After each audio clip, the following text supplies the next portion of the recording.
Expresidente Osvaldo Hurtado, tengo enorme satisfacción de contar con su presencia en un día, como dirían mis abuelos, macanudo para el país. Estamos en una controversia que no tiene buenos augurios. Son acciones un poco regresivas desde unos ángulos, otras que apuestan al desequilibrio político, a la inestabilidad, y ahí aprovecharse de las circunstancias para ganar mayores espacios que les permitan un retorno al poder de la República. Y sería mejor que usted tenga la gentileza de ofrecernos un diagnóstico inicial del confuso Ecuador que estamos advirtiendo en este momento. Muchas gracias, exmandatario. Me siento honrado con su presencia, como siempre, doctor Hurtado. Bueno, pienso que lo primero que hay que hacer ahora es celebrar el hecho de que la democracia ecuatoriana haya arribado a los 40 años de edad, ¿no? Con todas sus limitaciones, incluso con el paréntesis dictatorial de Correa y, décadas atrás, el autoritarismo de Febres Cordero. Nunca en la historia del Ecuador había sucedido algo parecido. Esto es importante, ¿no? Un segundo elemento a tener en cuenta es los pasos que ha dado el gobierno ecuatoriano para desmontar el régimen autocrático de Correa y restablecer las instituciones democráticas, las garantías constitucionales, los derechos y las libertades de los ciudadanos, ¿no? Me parece, pues, algo también importante. Uno tercero, ¿no? Reponer al Ecuador en el mundo internacional, ¿no?, del que lo había excluido Correa, pues, para hacerle a nuestro país socio de las peores dictaduras del mundo, ¿no?, comenzando por la coreana y continuando por ese gobierno de sátrapas, de mafiosos y de criminales que es el gobierno de Venezuela, ¿no? El Ecuador hoy tiene relaciones con los países que importan: Europa, Estados Unidos, Japón y otros más, y ha bajado el nivel de las relaciones con las autocracias que existen en Asia, en la misma Europa y en América Latina. Bueno, quizá estos tres... ¿A qué se presta ese escenario, doctor? Para nuestro tercer mundo. Bueno, el país está mejor, tanto por las razones que acabo de decir, como también porque la política económica apunta en la dirección correcta, para ir poco a poco poniendo en orden las variables de la economía, restableciendo los equilibrios y conduciéndola con sensatez, ¿no? Porque este Correa era un insensato. A pesar de tener el título de economista, procedía como si jamás habría ingresado a una facultad de economía, ¿no? ¿Quería ser un tratadista o algo por el estilo? Bueno, él presumía mucho, ¿no? Sí. Pues se atribuía talentos, habilidades, conocimientos de los que carecía, ¿no? Yo no sé cómo él obtuvo un título universitario de economista en la Universidad Católica de Guayaquil y posgrados en universidades de cierto prestigio de Bélgica y de los Estados Unidos. Quienes conocen idiomas me han dicho que ni siquiera sabe escribir y expresarse correctamente en inglés y en francés. Vaya usted a saber qué hizo para que le den un título sin saber los idiomas en los que estudió los posgrados. Bueno, pero estando el país mejor, si se toma como punto de referencia a Correa, que es un punto de referencia extremo, porque es salir de la oscuridad a algo de luz, ¿no? El país no está en condiciones todavía de recuperar el terreno perdido, de volver a crecer económicamente, de mejorar los niveles de empleo, de reducir la pobreza, de tener relaciones constructivas con el mundo desarrollado que permitan incrementar significativamente la inversión extranjera para explotar petróleo, para explotar minería y para otra serie de actividades. Y es de esperar, ¿no?, que en los 2 meses que le queda a Moreno en la presidencia de la República, pues tenga en cuenta estas realidades y que luego, cuando vayamos a nuevas elecciones presidenciales, el país no vote, ¿no?, por un Correa o por un, ¿cómo es que se llama el presidente del Consejo de Participación Ciudadana? Tuárez, ¿no?, sino que voten pues por ciudadanos preparados para conducir los destinos nacionales. Doctor Hurtado, estoy recordando que hace 40 años, un poco más de 40 años, el director de el medio de comunicación macro que yo trabajaba, me refiero al diario El Comercio. La compañía anónima El Comercio estaba integrada por una naciente televisora, por una caracterizada radioemisora nacional, Radio Quito. Radio Quito, la voz de la capital, donde yo tuve el honor de ejercitar una tarea muy significativa, muy importante. Me ordenó en una de esas tardes o de esas mañanas que amanecían con posibilidades de que el proceso de reestructuración jurídica quede anulado por un general que estaba muy aficionado a mantenerse en el poder, traicionando incluso al propio Alfredo Poveda Burbano, un marino patriota y tenaz en efectivamente, en su intencionalidad de devolver a las nuevas generaciones de ecuatorianos un país con institucionalidad democrática. Y me ordenó que fuera a organizar un programa frente a frente en alguna parte fuera de Quito, porque pensábamos que nos iban a interrumpir en la iniciativa. Y en ese tiempo los cuadros políticos de nuestro país se angustiaron. Usted ya había madurado la amistad con el expresidente Roldós. Nosotros, los periodistas del Palacio Legislativo, donde se reunieron las 2 comisiones que trataron de ganarse la simpatía del pueblo ecuatoriano con un nuevo formato de constitución con Carlos Cueva Tamariz. Carlos Cueva Tamariz más bien dirigía la Comisión de Constitución. La primera. La primera, exactamente. Y otro distinguido jurista desaparecido ya dirigía la comisión número 2. Ramiro Borja. Ramiro Borja y Borja. Y una tercera la estaban presidiendo. La presidía yo. La presidía usted con Jaime Roldós, que estaba más bien en el lado de la primera,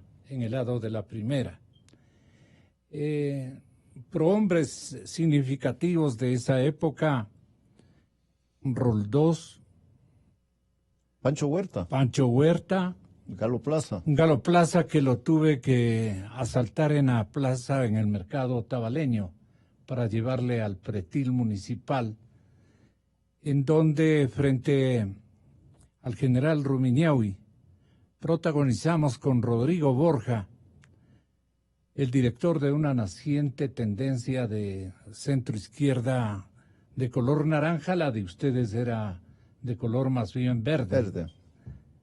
Pero estaban alineados en esa misma tendencia, un espíritu centroizquierdista y un afán de robustecer a las entidades e instituciones democráticas en nuestro país.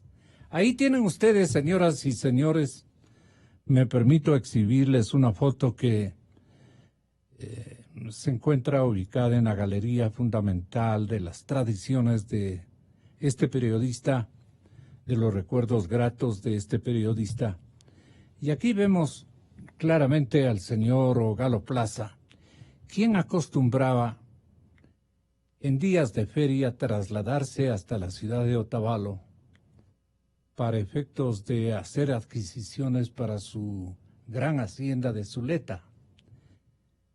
Nos habíamos complotado, si cabe el término, a escondidas de los militares de esa época y fuimos a dar en mi ciudad a protagonizar un evento que resultó muy significativo. Le paramos en seco al golpe de Estado de un general. Usted recuerda eso y ahí se podría decir, con este acto, con este frente a frente, volvió a instituirse el retorno a la Constitución, a la constitucionalidad, y de eso san orgullo me precio de haber sido un organizador ocurrido como siempre. Así es que, mire usted cómo han pasado los años. Aquí está usted, una chompa Muchachitos. Muchachitos, todos, ¿no? Sí. Sí, muy jóvenes, increíble. Y cuando vienen acá mis invitados siempre advierten a un Jaime Roldós, muy jovencito, intimado con usted, Pancho, que ya existía como una fuerza vital en la democracia ecuatoriana. Claro, era un líder muy importante. Un líder de la política muy ecuatoriana. importante. Él debió haber sido presidente de la República. Así es. Se manejó en últimas instancias un poquito mal. De los 4 que estábamos en esta fotografía, excepto Galo, ¿no? Que ya había sido presidente, Pancho era el que más posibilidades tenía de ser elegido presidente del Ecuador. Inclusive en esta época. Esa foto. Así es. Pero esta es una foto histórica, doctor. Sí. Y aquí comenzó el retorno a la Constitución. Justo cuando retornamos, ya la cosa era de otro cariz en la capital de la República. Ya se tramitó, digamos, lo que faltaba tramitarse para encontrarnos en las urnas, y así fue. Bueno, esto lo tenía yo como preparado. De eso han pasado ¿cuántos años, doctor Hurtado, de sus cuentas? Más de 40, como usted lo dice, Gonzalo, más de 40, porque esa fotografía, de lo que yo recuerdo, fue cuando se iniciaba el proceso de reestructuración de la democracia. Esto es de vuelta al orden constitucional. Y partidos políticos tradicionales y un miembro de la Junta Militar, el general Durán Arcentales, conspiraban para impedir que ese proceso avance. Sí. Y tuvimos que librar una batalla y el diario El Comercio y Radio Quito participaron en ella. Así fue. Recuerdo en aquella época fue clave la presencia en Diario El Comercio de Jorge Mantilla como director. Así fue. Que se jugó por la democracia y por la libertad, ¿no? Y porque no se interrumpa el proceso y tengamos finalmente elecciones como finalmente sucedió. Me puso un vehículo a la orden y viajé a la ciudad de Otavalo. Allí nos complotamos y aparecimos en el Parque Simón Bolívar, aunque la imagen es de... Pero también habría contado el paisanaje, ¿no? El paisanaje, ¿Ah? sí. Sí, claro que sí. Todos los otavaleños aplaudieron la iniciativa y en cuestión de muy pocas horas organizamos este debate tan importante. Había unas alocuciones que usted había reclutado, creo que se refirieron allí, Este tipo... ¿Tiene la grabación? No, no tenemos. Lo que tenemos es la posesión de Jaime Roldós y de usted. Ah. Ahí usted... Efectivamente. La mañana de ese día. Así es. Escúchele. Al compañero en la lucha y en los ideales, a mi compañero de fórmula, Osvaldo Sáenz. Un reconocimiento muy especial, al margen de posiciones ideológicas, de posiciones democráticas e históricas. Mi reconocimiento a quienes integraron el Consejo Supremo de Gobierno, que han sabido responder a la palabra de honor empeñada por las Fuerzas Armadas. Muy en particular, este reconocimiento al señor almirante Saavedra Urbano, presidente del Consejo Supremo de Gobierno. El pueblo ecuatoriano, en todos los rincones de la patria, se suma al regocijo de empezar una nueva etapa democrática. Anhelo fervientemente que nada interrumpa en el futuro el proceso de cambios profundos que empezamos a trabajar. Lo dije en la campaña y esta mañana de agosto con toda fuerza se encarna. Mi poder es la Constitución, mi corazón en el pueblo ecuatoriano.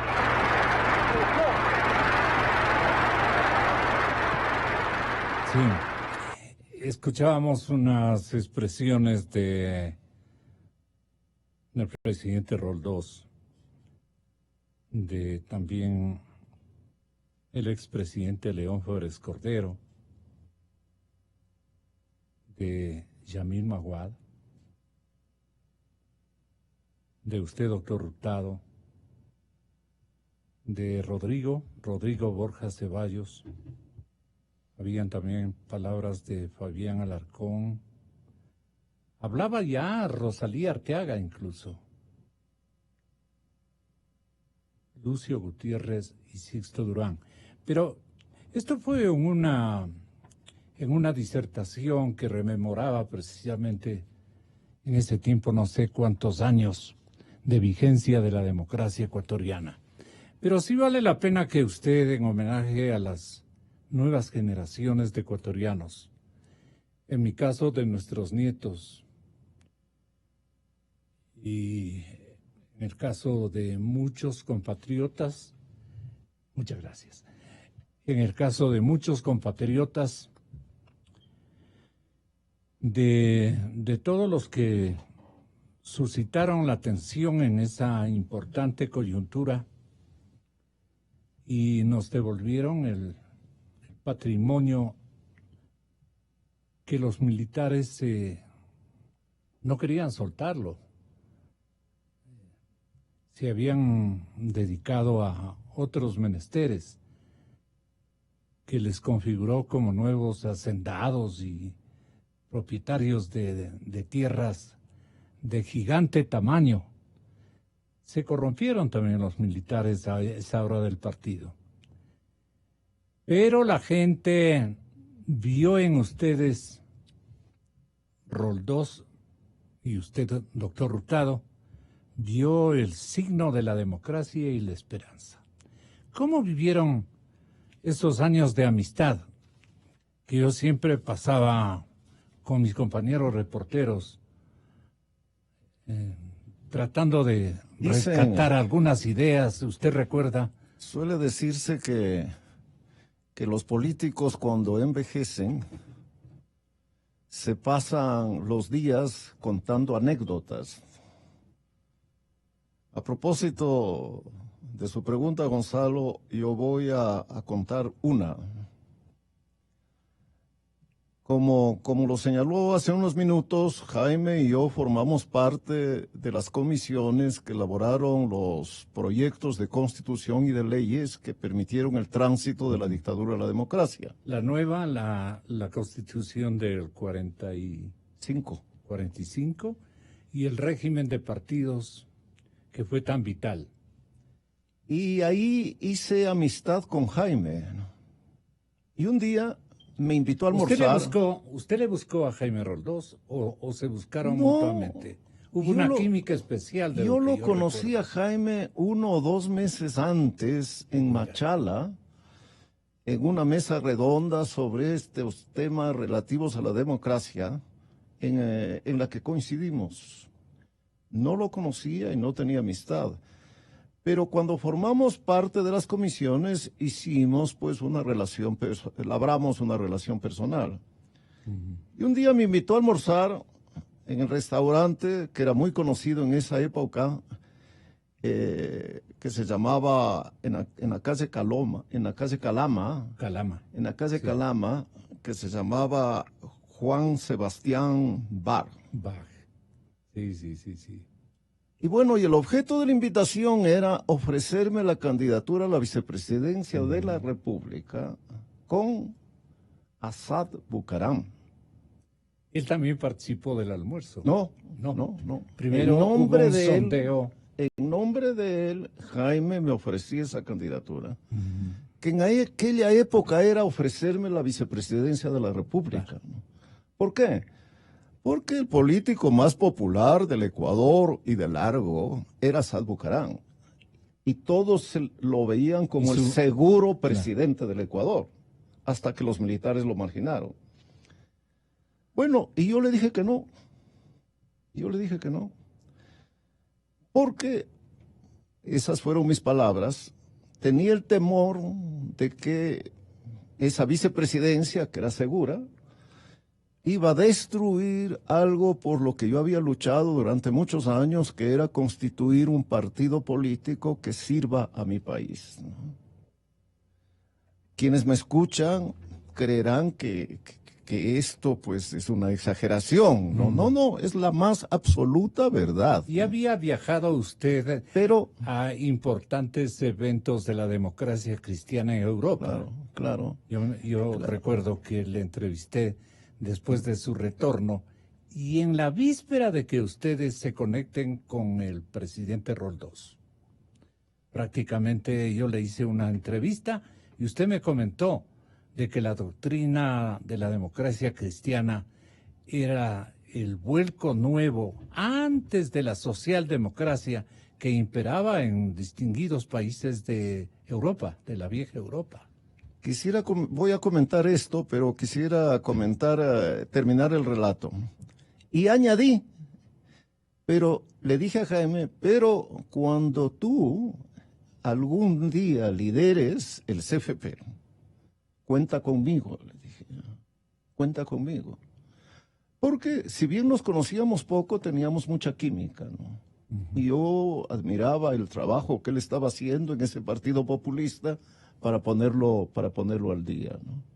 Y el destino hizo que finalmente yo termine siendo candidato a la presidencia, a la vicepresidencia con Jaime Roldós. Bueno, me escucharon los radioescuchas decir que puse por encima de la posibilidad de ser vicepresidente mi partido político. Porque de los constantes de mi vida pública ha sido el interés que he puesto en los partidos políticos como el instrumento esencial de la democracia, ¿no? No hay democracia sin partidos políticos. Y aquellos que quieren eliminar la democracia y constituir dictaduras, lo primero que hacen es acabar con los partidos políticos, que fue lo que hizo Correa. Desafortunadamente, con la ayuda de medios de comunicación, de periodistas, de intelectuales, de tecnócratas y de recién llegados a la vida pública, que despotricaron de los partidos políticos ecuatorianos, que con todos sus defectos que los tenían, eran bastante mejor, ¿no?, que ese movimiento caudillista, ¿no?, que arrasó con la democracia y con los dineros públicos, llamado Alianza País, y más conocido como correísmo. De eso han pasado, como ya hemos recordado y establecido, doctor Hurtado, un poco más de 40 años, bastante más. Pero ¿qué ha ocurrido durante este trecho de la historia política nacional? Cosas bien importantes. Voy a mencionar tres. Ecuador era uno de los países más atrasados de América Latina, más pobres. Carecía pues de todos los elementos de una sociedad moderna. 40 años después, de los muchos cambios, hay tres que me parecen fundamentales. Primero, se ha conformado finalmente en nuestro país la clase media. Quito es una ciudad de clase media. Correcto. Otras ciudades del Ecuador también lo son. Y este es un cambio fundamental. Primero, para el funcionamiento de la democracia. Y en segundo lugar, para garantizarle al pueblo mejores niveles de vida, ¿no? Un segundo cambio es la reivindicación del pueblo indígena. El mundo indígena no existía en el Ecuador en los años 70, ¿no? Era objeto de menosprecios, de humillaciones, ¿no? Y de abusos, ¿no? Buena parte de ellos eran analfabetos y pobres, ¿no? Hoy, los indígenas no solo que han mejorado considerablemente su nivel de vida, no solo que todos son alfabetos, saben leer y escribir correctamente el idioma castellano, sino que además participan de manera muy importante en la vida pública, en la que han ejercido ministerios, han formado parte del Congreso Nacional, ¿no? Y han tenido otra serie de participaciones, como por ejemplo la realizada por la Confederación de Pueblos Indígenas, llamada CONAIE, que pues fue una fuerza social dominante en los años 90 en la política ecuatoriana. Y el tercer cambio es la emergencia de la mujer, ¿no? No existían las mujeres en la vida pública nacional. Así es. En el gabinete de Roldós hubo una sola ministra. En el mío, de lo que recuerdo, no hubo ninguna. Eran gobiernos de hombres. Bueno, hoy, no solo que las mujeres ocupan altas funciones públicas, sino que son una mayoría en casi todas las facultades universitarias. Encuentra artistas, intelectuales, tecnócratas, escritoras, ¿no? Deportistas. Las mujeres se valen por sí mismos hoy, ¿no? Aparte del reconocimiento de sus derechos que antes no los tenían. Creo yo que estos tres cambios sociales fundamentales que cambiaron el rostro del Ecuador, en buena parte se deben a la democracia. Y cada gobierno aportó con un grano de arena, ¿no? Algunos con más de un grano, ¿no? Pero esta es la tarea de 40 años, ¿no? No es la tarea de un solo gobierno, de un solo líder político, sino de muchos líderes políticos, de muchos gobiernos y de muchos partidos políticos. ¿Usted cree que después de que hemos atravesado una temporalidad repleta de episodios coherentes, brillantes, progresistas, también hemos pasado por los otros? Han habido retornos fugaces de la anarquía, del populismo, que usted buscó evitarle a la República durante muchísimos años. Pero el populismo finalmente se ha ido imponiendo a fuerza de traiciones que mentalidades más abiertas con la institucionalidad democrática tuvieron que ceder por propias ambiciones y aspiraciones. Hoy estamos en una situación que estamos autodevolviéndonos las oportunidades que las hemos perdido con el Correato. Y, por ejemplo, la Alianza del Pacífico va a incluir, o sea, va a posibilitar que la inclusión del Ecuador con toda el área de países del Pacífico, por naturaleza, nos beneficie y nos unamos a un nuevo templo de administración en esta fracción del mundo tan importante, tan significativa. Entonces, hay esa meta, hay una meta para matricularnos en una inclusión de una política proteccionista, donde luchemos contra la corrupción que predomina en el planeta, la corrupción humana y el calentamiento global. Son focos de peligro que se ciernen sobre la humanidad. En este momento, la Alianza del Pacífico va a tener un rol muy significativo en esta parte del hemisferio occidental, doctor Hurtado. El dictador Correa, a quienes tenía como amigos y a socios, a la dictadura atrasada de una sociedad paupérrima como es la de Corea del Norte,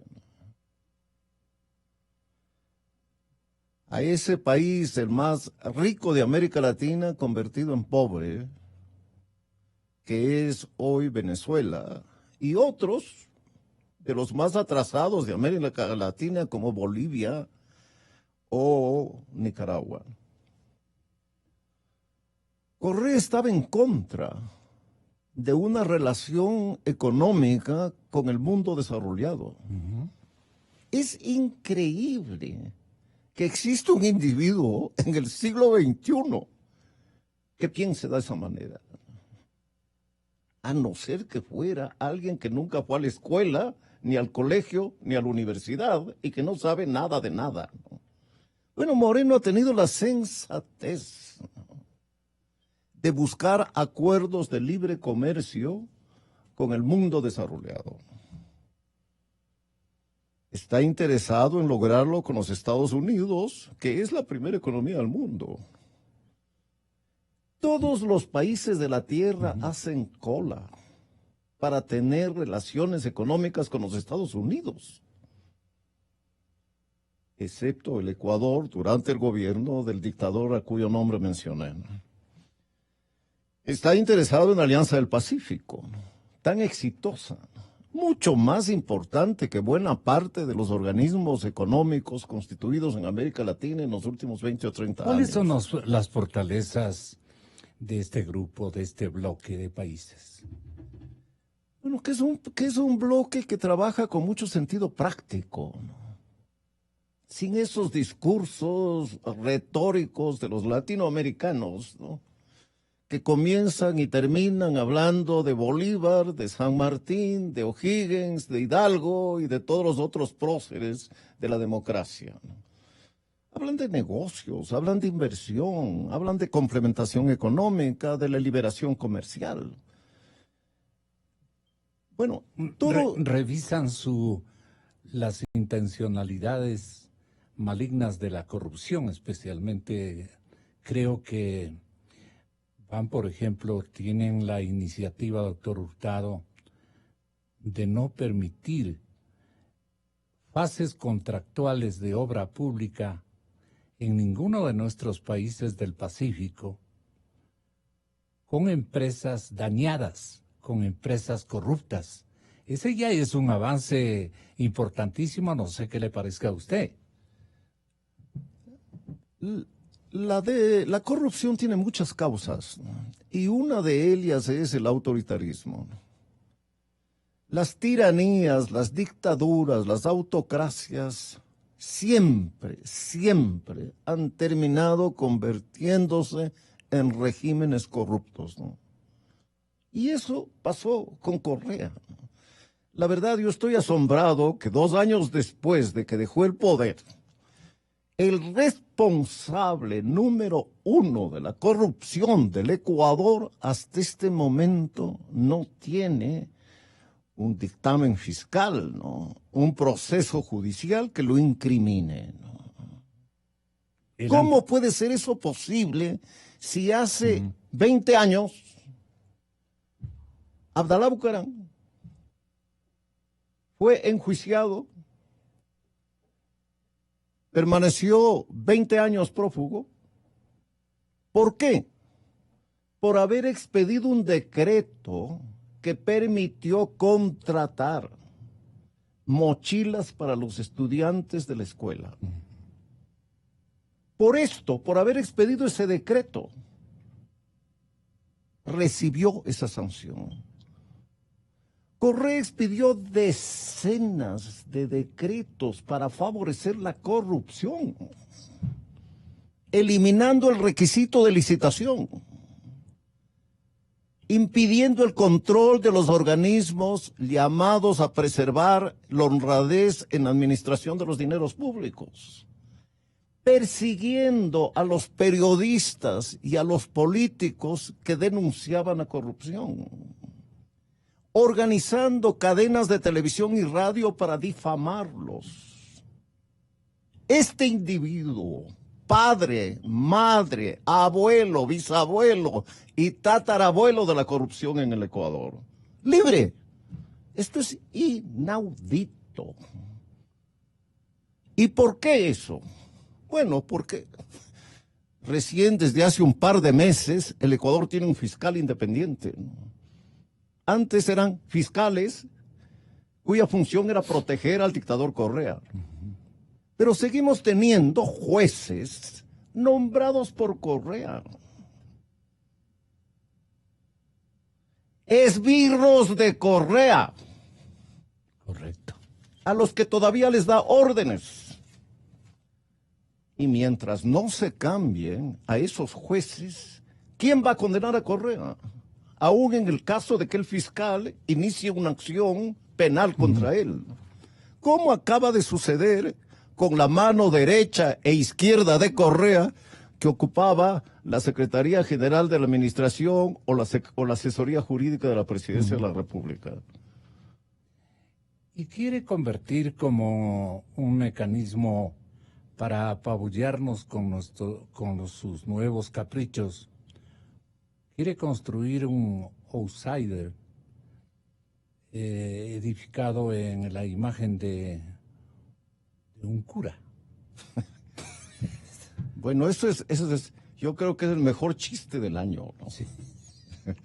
Bueno, pero a propósito de este cura, se supone que un religioso, un pastor de la Iglesia Católica, ha de tener las virtudes del cristianismo. Lógico. Pero este señor tiene todos los vicios del correísmo. ¿Cómo puede ser eso posible en un fraile de la Iglesia Católica? Que debe ser un ejemplo para los ciudadanos. Este señor, una vez elegido, le pasa una parte de su patrimonio a un testaferro. Sume usted ese patrimonio y el que declara, bueno, un fraile dominico con un patrimonio de $500,000. Sí. ¿Cómo es eso posible? ¿Y cuántos impuestos pagaba? ¿Y cuántos? $100 Sí. al año. ¿Y cuántos dólares más habrán cargado a las señoras que van a misa a cada rato, siquiera 4 veces por cada día? A las beatas, quiero decir. De este tema yo quisiera sacar una lección, ¿no? Los partidos políticos Sí. y las carreras políticas permiten a los ciudadanos observarlos, seguir su vida pública, analizar sus actuaciones y valorar su calidad moral y su calidad intelectual. Pero cuando vienen estos guairapamushkas, es una expresión quichua que quiere decir estos señores que vienen con el viento, Sí. ¿ah? Como es este curita, de cuyos antecedentes nadie sabe hasta el momento que es elegido. Bueno, los ciudadanos eligen a los peores. ¿Por qué va un quiteño donde un médico? Porque sabe que es un buen médico. ¿Por qué matricula a sus hijos en el establecimiento, escuela, colegio X? Porque saben que es una buena escuela y un buen colegio. ¿Por qué van a determinado hospital? Porque es un hospital con prestigio. Lo mismo sucede en la política. En los Estados Unidos, en Francia, en Inglaterra, en España, en Chile. En la política están los mejores. Títulos universitarios, posgrados, experiencias de éxito. Antes fueron senadores, diputados, ministros y después presidente. Pero aquí este curita que pagaba $100 al año de impuestos quiere ser presidente del Ecuador, según dice un medio de comunicación. Bueno, este es el mejor chiste del año. Sí. Los pelagatos dicen, doctor Hurtado, que el fray no es ciego. Sabe que el establecimiento no lo soporta, que la asamblea está preparando la salsa donde lo va a freír, y que por más que quiera caotizar el país, tumbando a las autoridades designadas por el Consejo de Participación dirigido por Julio César Trujillo, esa tarea le resultará dilatada, larga, demasiado técnica y profundamente tediosa. Se lo hicieron notar hoy los constitucionalistas Ismael Quintana y Salim Saidán. Ellos plantean examinar el proceso por proceso, paso por paso, nombramiento por nombramiento, hasta encontrar y probar vicios de nulidad insubsanables, lo cual implica, además de un enorme conocimiento y manejo de la arquitectura constitucional, una capacidad de alta política que Tuárez y ninguno de sus consejeros tienen. Basta oírlos. El país no está para eso. Y mientras se rodee de abogados como Augusto Tandazo, esa causa está condenada al fracaso, dice una crónica de los 4 pelagatos. Tuárez está haciendo política y proselitismo. 2 manifestaciones prohibidas para un funcionario público y que solo agravan su caso. Su objetivo es llamar la atención mediática y política. Alrededor suyo está juntando, como lo hizo Bolsonaro, esa sociedad decepcionada que vive casi al margen del sistema. Esto me pareció a mí importante de leerlo, doctor Hurtado. ¿Usted qué opina? Como todos los populistas, y desafortunadamente el Ecuador es una sociedad profundamente populista.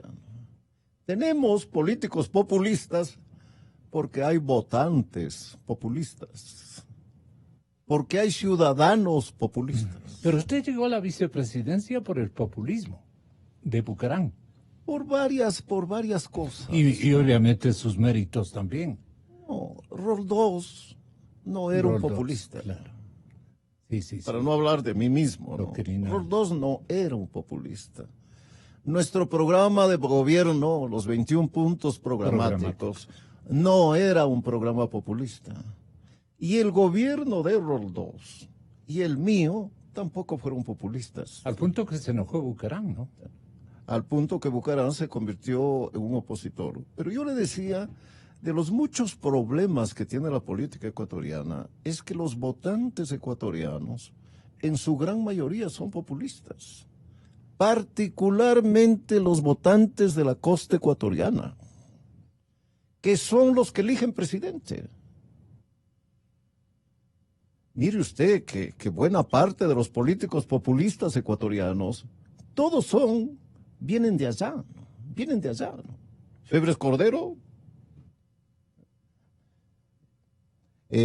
Correa, los dos Bucaram y varios otros más. ¿Qué es lo que ha hecho este curita, no? Ir a su pueblo a decir, yo soy manabita. Ahí me he enterado de que es manabita, ¿no? Viene entonces de una provincia profundamente populista. Y mientras no cambie esta cultura nacional, no va a cambiar la política ecuatoriana. Estamos Igual perdidos. que mientras los ecuatorianos no seamos más honestos, no vamos a tener políticos honestos. Sociedades honradas generan políticos honrados. Mire, la política chilena, ¿por qué es una política en general honesta? ¿Por qué no hay corrupción en Chile que no Así sea es. excepcional? Porque la sociedad chilena es una sociedad honesta. ¿Es por formación? Es ¿O son por es por causas genéticas? Es por formación. Chile tiene una larga historia democrática. Chile no tiene una larga historia dictatorial. Porque las dictaduras promueven la corrupción y Correa es el mejor ejemplo de todos. Y usted estaba mencionando a un jefe militar, ¿no?, que también se enriqueció, ¿no? Sí. Compró mucho. En cambio, la democracia Una no. multiplicidad de haciendas. La democracia no. Y a propósito de eso, quisiera poner un ejemplo, ¿no? Todos los ecuatorianos hacen loas a Julio César Trujillo. Político de toda la vida. Hombre de partido de toda la vida. Él y yo fundamos la democracia popular. Así es. Él fue el primer presidente de la democracia popular. Él fue el jefe del bloque de la democracia popular cuando yo era presidente. ¿A quién recurrió el Ecuador para que desarme la dictadura correísta? A él, a un político con escuela y con un largo testimonio de servicio público honrado y de conocimiento de los problemas complejos de la política y de la democracia, ¿no? Entonces, yo hablaba de los logros de la democracia en estos 40 años. Y añadiría que los dos desafíos que tiene hacia el futuro la democracia ecuatoriana es, primero, que tengamos mejores ciudadanos. Yeah. Y eso significa menos votantes populistas. Y segundo, que restablezcamos un sistema de partidos. Para parafrasear a ese intelectual y político inglés, Winston Churchill, yo diría que el partido político es la peor forma de organización de la participación política, con excepción de todas las demás. No se ha inventado hasta este momento una alternativa al partido político. Porque el partido político es lo mismo que un hospital. Y el político es lo mismo que un médico. Hay que estudiar medicina y hay que tener instrumentos hospitalarios para curar la salud. Pues no, uno no puede ir donde un curandero, donde un milagrero, ¿no? Va donde un profesional y va donde un hospital y exige que tenga el más alto nivel tecnológico. Bueno, lo mismo es la política. Bien, todos aquellos que admiran a Trujillo, y con razón, bien, voten por gentes que se parezcan a él. Que luego de 40 años de vida pública, Julio César más, 50 años de vida pública, tenga el patrimonio que se hace con el trabajo honrado, que es un patrimonio mínimo. que durante 50 años de vida pública, luego de 50 años de vida pública, estando de por medio su salud, decida servirle al país. Bueno, que busquen ciudadanos, que los hay, y que busquen partidos, que hay que conformarlos, y algunos los hay, para eliminar el populismo e eliminar la corrupción. Hay que votar por políticos probados, a los que se les conozcan. Nadie va donde un médico desconocido a que le cure su enfermedad. ¿Por qué los ecuatorianos hacen la política? Y, según dice Cuatro Pelagatos, hay aquí este curita, ¿no?, que tiene ambiciones políticas. Doctor Hurtado, estamos viendo que se impone en este instante como prioridades de la República algunas reformas sustanciales. Me refiero a la reforma laboral, por ejemplo. Me refiero a los pactos y acuerdos comerciales como este que estábamos destacando hace un momento en la línea de el Acuerdo del Pacífico. Porque solamente con estos dos módulos podemos inyectar dinero para nuevos emprendimientos que encaucen las vocaciones nacionales que van por el lado del comercio, por el lado de la artesanía, por el lado de la inventiva industrial propia, casi auténtica.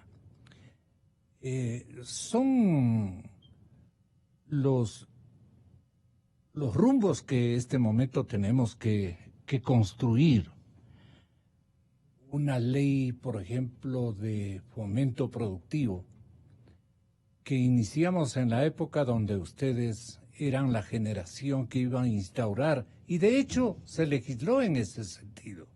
Se construyó modelos eficaces, pero no aguantaron por el apetito desmesurado de los grupos de presión económica, que no han variado, que siguen allí y que son más peligrosos y apetitosos de riqueza que los que nos marcaron y nos complicaron la vida en los años 80 y 90. ¿Qué remedio le ve usted al Ecuador institucional y democrático? Bueno, a mí me parece muy importante que tratemos el tema de la reforma laboral.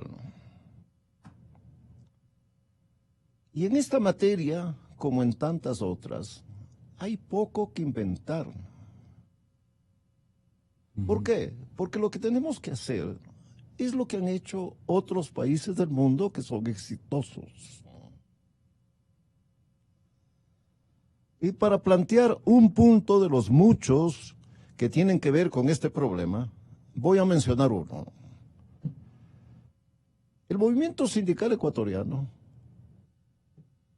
está organizado para proteger a quienes tienen trabajo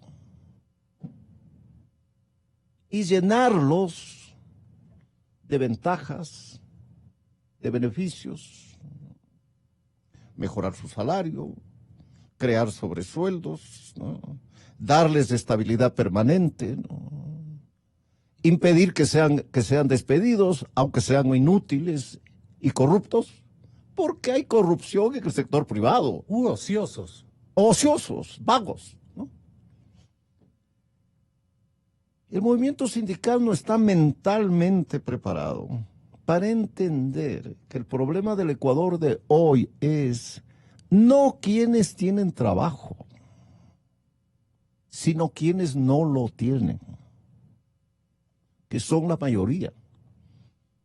Y para eso, entonces, si tuviéramos un movimiento sindicalista moderno, los dirigentes deberían estar diciendo qué podemos hacer para que la economía ecuatoriana crezca al 3, al 4, al 5% anual. ¿Por qué digo esto? Porque cuando la economía crece de esa manera, fomenta la demanda de empleos, fomenta puestos de trabajo, abre nuevas fuentes de actividad económica. Y de esa manera consigue que los desempleados o la fuerza laboral que trabaja medio tiempo u ocasionalmente en este momento pase a trabajar y tenga la protección del seguro social y reciba un salario mínimo. Este es el gran movimiento, el gran desafío del movimiento sindical ecuatoriano, ¿no? Y ahí deberíamos poner el hombro, y el gobierno, que ha perdido 2 años sin hacer nada en este campo, ya es hora de que presente la reforma laboral al Congreso Nacional para su aprobación, ¿no?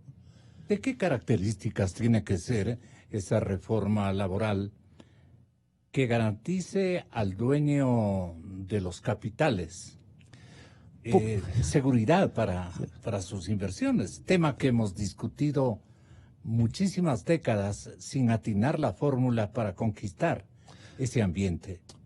Pongamos el ejemplo del país más exitoso de fines del siglo XX y principios del siglo XXI, que además no es poca cosa, es el país más poblado del mundo y gobernado por el Partido Comunista. ¿Usted se refiere a la China? Que se supone es el partido de los trabajadores. Me refiero a la República Popular China. ¿Por qué ese país recibe a compañías de Estados Unidos, de Francia, de España, de Inglaterra y de los grandes países del mundo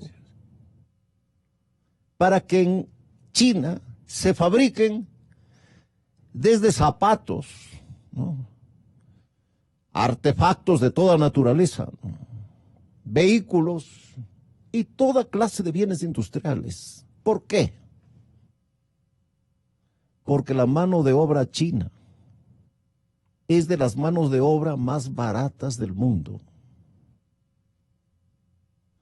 Porque las condiciones de seguridad que tienen los empresarios son las más rígidas del mundo.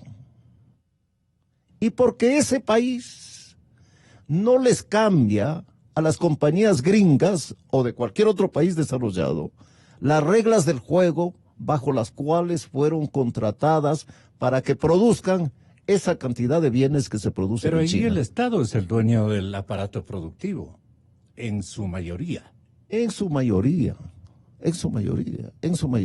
Pero en todo caso, estas empresas extranjeras, que son todas las importantes que existen en el mundo y que laboran en China, van a ese país por las razones que acabo de decir.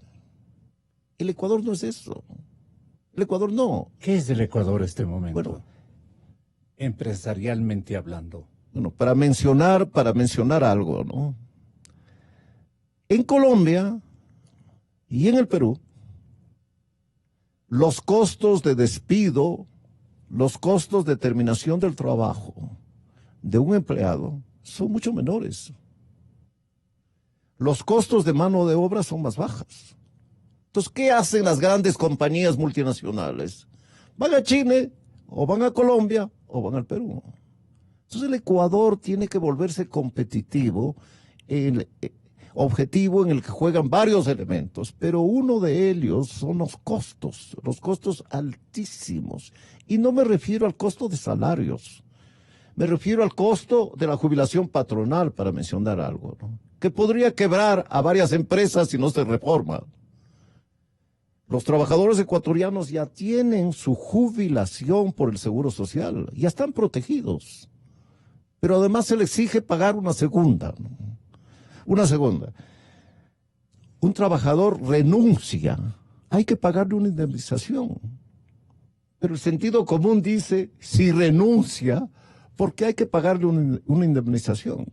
Bueno, aquí hay que hacer eso, ¿no? Y otra serie de cosas que pues hizo este cuasi economista o no economista de Correa, que tornan al problema laboral, un problema serio para la creación de empleos, para la creación de puestos de trabajo, principalmente de los jóvenes, ¿no? Mientras la economía ecuatoriana sigue estancada, creciendo 0 o creciendo 1, no van a mejorar las oportunidades de obtener un trabajo por parte de los jóvenes. Las falencias de Correa en su época de niñez y juventud, ¿estamos pagando este momento los ecuatorianos contemporáneos por tanto desatino, por tanto veneno que en cada decisión, a manera de desquite, él nos ha ubicado en el camino para su sana, aparentemente su sana satisfacción, la de él? Pero descuartizó a nuestro país, le tornó menos competitivo, especialmente aquello. Y entonces tenemos un sindicalismo también, no dañado, pero sí prepotente. Que no está al día y que no está al Que día. no está al día con la... No está al día. Que no defiende los intereses de la mayoría de los trabajadores ecuatorianos. ¿A quién defiende entonces? A los trabajadores que tienen empleo. Es lo que usted está diciendo. A los que tienen empleo. A eso los defiende. ¿Y por los otros quién están velando? Nadie. Por eso el alto índice de Una de las desempleo. razones. Ya. Bueno, Ahora, háblenos también, porque nos hemos ocupado solamente de los trabajadores y de sus sindicatos. Reivindicaciones justas o injustas, mal traídas o menos elaboradas, algo por el estilo. Pero, y en cambio, le pregunto por la suerte de los trabajadores, dueños de propios emprendimientos. ¿Quiénes les cobijan y qué ideas o qué normatividades constitucionales amparan a esa actividad que en otras naciones han sido parte de que afloren éxitos conducentes a gestar economías que repartan por igual beneficios, economías progresistas socialmente hablando? yo le decía que la democracia ha traído 3 grandes bienes al país: la reivindicación del pueblo indígena, de las mujeres y de la clase media.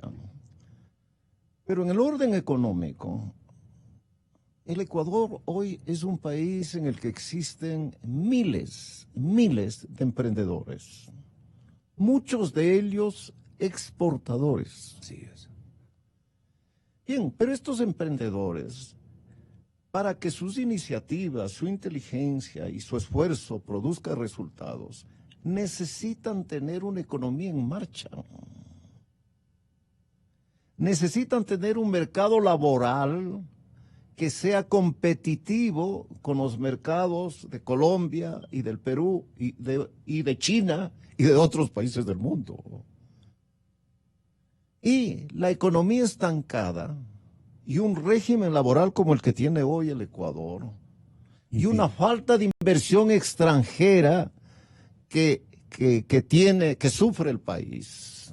Otro pecado de Correa, ¿no? Persiguió a la inversión extranjera. Habráse visto estupidez peor, perdón la palabra que acabo de emplear, y voy a repetir, habráse visto estupidez peor que ahuyentar a la inversión extranjera como lo hizo Correa en el campo del petróleo y en el campo de la minería. Y hoy tenemos decenas de juicios en tribunales internacionales y el Ecuador va a tener que pagar miles de millones de dólares por otra de las Dicen que tenemos estupideces que de trabajar Correa. por lo menos unos 30, 50 años para pagar esas deudas, Entonces, esas pérdidas, digamos. Claro. Entonces, mire, el gran objetivo del país en este momento debe ser poner la economía en movimiento y conseguir que crezca. China, ¿por qué es un país casi desarrollado?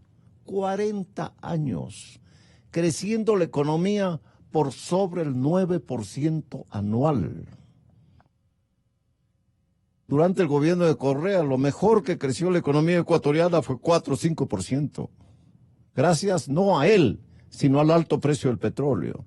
Y hoy que tenemos alto precio del petróleo, la economía no crece.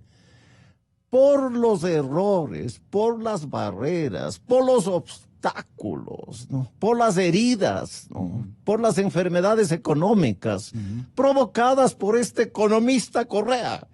No por un abogado, no por un ingeniero, por un economista. Yo no sé, ¿no? Yo en una entrevista, pues hace muchos años, que reflexionaba sobre estos temas, yo decía que el Colegio de Economistas de Guayaquil debería reunirse para expulsar de su seno al economista Correa por todos los daños que había hecho a la economía ecuatoriana, porque no había ejercido su profesión con conocimiento, ¿no? Con sabiduría, con sensatez, ¿no? Y porque, como causa de todo eso, no tenía idea de lo que era la economía. Por eso le preguntaba si él tiene un dote vengativo ya inserto en sus venas. Yo no creo que eso haya hecho para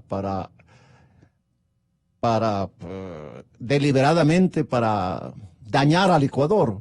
Yo pienso que es por ignorancia. Es un hombre, Correa, a pesar de sus títulos, es un hombre profundamente ignorante.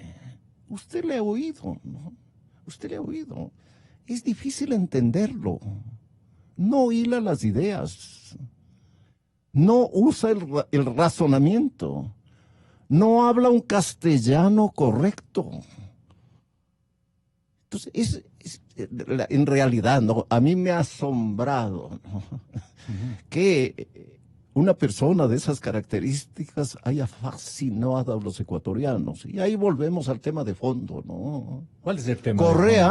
Correa es obra de los ecuatorianos. Los adalides, ellos votaron por él. Adalides criollos son los que nos dicen a cada instante, mejor estábamos con Correa. Bueno, mejor estábamos cuando el petróleo valía $100, hay que decirles. Hoy vamos a tener una mina gigantesca, doctor Hurtado. ¿Por qué no se ocupa de esa nueva realidad que va a pasar a ser otro escenario de corrupción indescriptible? No necesariamente. Si tenemos democracia, habrá controles. Porque usted, aquí en esta tribuna, podrá denunciar, investigar, ¿no? Averiguar. Probar. ¿Por qué? Porque pues el Congreso Nacional podrá hacer lo mismo, ¿no? ¿Por qué? Porque la Contraloría no tendrá pues a ese pícaro de Polid como Contralor 10 años. Correa lo tuvo 10 años. A un hombre que robaban y que exigía que le paguen en dinero efectivo. Fue un personaje de la política nacional. Se ubicaba en los hoteles a llevar las maletas al piso, al quinto desde el tercero donde estaban los bribones. ¿Sí salió? Pero quisiera tocar el tema de la minería, ¿no? Sí. E hilar con el tema del crecimiento económico. ¿Cómo poner rápidamente a la economía ecuatoriana en marcha, ¿no? A mí me parece que hay dos vías expeditas. Una es petróleo. ¿Y el boom minero? Y otra es minería. Entonces, a la minería... Somos como un boom, ¿no? Claro. Entonces, a la minería hay que verla como una palanca, ¿no? Como un ariete, ¿no? como una máquina poderosa para poner al crecimiento de la economía en 3, 4, 5, 6%. Y eso significa empleos. Entonces, a mí me parece que es un tema que no se está discutiendo en el examen de la problemática minera. Está bien que se cuide la naturaleza, hay que cuidarla. Es conveniente poner todos los seguros que sean necesarios y todos los controles que sean necesarios. Pero no podemos tener el oro, la plata y el cobre bajo la tierra, como estuvo durante 500 años. Porque se suponía que el Ecuador no tenía minas. Luego que se acabaron los lavaderos de los ríos de la provincia de La Suay, ¿no? Y se agotó la mina de Zaruma. Chile tenía minas, Colombia tenía minas, Perú tenía minas, Venezuela las tenía, y Ecuador era el único país de los Andes que no tenía minas. Finalmente descubrimos minas, y hay una serie de ecuatorianos que quieren que las dejemos bajo la tierra, ¿no? Eso es estar en contra de la creación de empleos, en contra de la creación de puestos de trabajo, en contra de que siga aumentando la clase media, en contra de que los jóvenes consigan un puesto para laborar. Así tiene que verse el tema minero, me parece a mí. La cordillera del Cóndor, bien que la defendimos, porque ahí parece que hay otro manantial de riqueza dentro de la tierra, en las vertientes de las capas terrígenas. Es decir, si hemos sido un país rico, poderoso, Bajo tierra, pero. Pero bajo tierra. Sí. Sí. Como los muertos, ¿no? Bajo tierra. Sí. ¿Ah? Muy bien, como los muertos. Doctor Hurtado, siempre es un honor platicar. Gracias, con Gonzalo. usted. Encantado otra vez de haber estado aquí y decirles a los ecuatorianos, pues, La plena. mi verdad, ¿no? Que ojalá sirva, ¿no? Ojalá sirva. ¿Qué le faltó decir o recomendar? No, pienso que hemos tocado todos los temas importantes, ¿no? Pienso que hemos tocado todos ¿Pero los qué temas. nos recomienda a las puertas del boom minero? ¿Qué cuidados? Hay que, mire, Esto. el mundo moderno está en capacidad de resolver casi todos los problemas de una sociedad, ¿no? Gracias a la tecnología, ¿no? Los ecuatorianos, pues, con este aparatito llamado celular, cambiamos la vida, ¿no? Un campesino de la provincia de Chimborazo que produce cebolla se conecta con celular con el mercado de Guayaquil y a su socio, igualmente campesino, le está abasteciendo diariamente de aquello que demandan los guayaquileños, gracias al celular. Bueno, la tecnología de este mundo moderno es portentosa, ¿no? Y esa tecnología está hoy en capacidad de cuidar la naturaleza. ¿Y a quién debemos? Entonces, aquella fatalidad de que el petróleo contamina y de que la minería destruye las montañas, ¿no? Y el agua, eso se puede resolver técnicamente, ¿no? Con la tecnología. Eso es posible. Y lo que tiene que hacer el gobierno y lo que tienen que hacer los movimientos ecologistas es cuidar que se respete la naturaleza. Y eso es enteramente posible. Pero no pueden decir no minería. Porque la minería es darle dinero al gobierno de Moreno. No, la minería es crear miles de puestos de trabajo directos o indirectos. Y el fin de una sociedad es ese. Mire, la política social puede hacer mucho en favor de los pobres, pero nada hace más que un puesto de trabajo. El momento que un quiteño o un guayaquileño o un ecuatoriano tiene un puesto de trabajo, por modesto que sea, ya no es pobre. Abandona la pobreza y a partir de ese momento va a progresar a lo largo de su vida, que es lo que ha sucedido con la clase media quiteña. Mire, ¿quién no tiene automóvil hoy en Quito? Un albañil, un carpintero, un cerrajero, un jardinero, llega a su lugar de trabajo, un empleado doméstico, llega a su trabajo en automóvil. Yo he sido testigo de eso. No estoy diciendo que son falsos. ¿Y por qué tienen automóvil? Porque tuvieron un puesto de trabajo. O porque hicieron negocios en la economía informal, que también progresa cuando existe pues un crecimiento económico. Entonces, si algo quisiera yo dejar pues como mensaje en esta entrevista, la democracia y el partido político son instrumentos indispensables para el progreso de una sociedad y para la honradez en la gestión de los dineros públicos. Y segundo, sin crecimiento económico, las políticas sociales no producen efectos perdurables. Lo que cambia la vida de una familia y de un individuo es tener un puesto de trabajo. Y toda la sociedad debería trabajar en esa dirección. ¿Qué es lo que hizo los Estados Unidos a lo largo de 200 años? ¿Y qué es lo que hicieron los países europeos desde el siglo XIX? ¿Y qué es lo que está haciendo Chile, lo que está haciendo Panamá en América Latina? Gobiernos tecnológicos.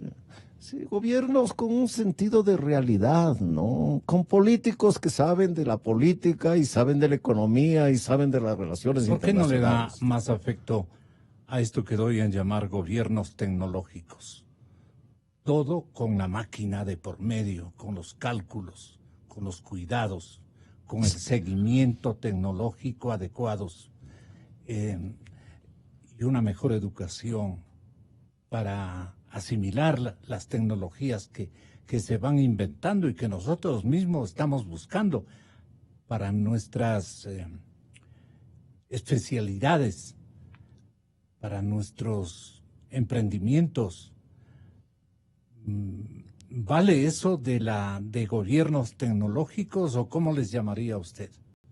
Mire usted que entre el hombre más rico del Ecuador y el hombre más pobre del Ecuador hay un campo en el que no existe diferencia, ¿no? El celular. Quizá el hombre más rico tiene un celular de $500 y el más pobre tiene uno de $50. Pero el servicio que reciben es esencialmente el mismo, ¿no? Entonces, la tecnología, sin duda, que beneficia a los ricos, pero a mi manera de ver, a quienes más beneficia la tecnología es a los pobres. Toquemos el tema de la moral pública, ¿no? Gonzalo, usted recuerda, ¿no? La garita en la que se cobraba el peaje del puente sobre el río Guayas. Era manual. Era una fuente de enriquecimiento. Todos los gobiernos municipales asignaban ese puesto porque era un puesto para robar. Hoy, como eso es automático, electrónico, digital, no hay manera de robar en el peaje. Bueno, cuando hablamos de democracia, ¿no? Y de la honradez, la gran ayuda a la honradez que en este momento existe es la tecnología, ¿no? Es la tecnología, ¿no? Gracias a eso, en este momento, por ejemplo, pudo esta gente de Odebrecht grabar, ¿no?, al testaferro de Correa y de Glass recibiendo millones de dólares, ¿no? Y a propósito de eso, ¿no?, ¿quién tiene el dinero de Correa? Hay que investigar, ¿no? A mí me parece que tiene el tío de Glass, ¿no? ¿Quién tiene el dinero de Glass? Pues el tío, pues. Y creo que muchas otras personas más. Pues porque Correa no es un idiota, pues, si no va a depositar los millones de dólares en su cuenta bancaria, pues. Pero la vida que se da, ha abandonado su modesto departamento. Es un jeque, sí. Ha abandonado su departamento y esconde el lugar de su domicilio.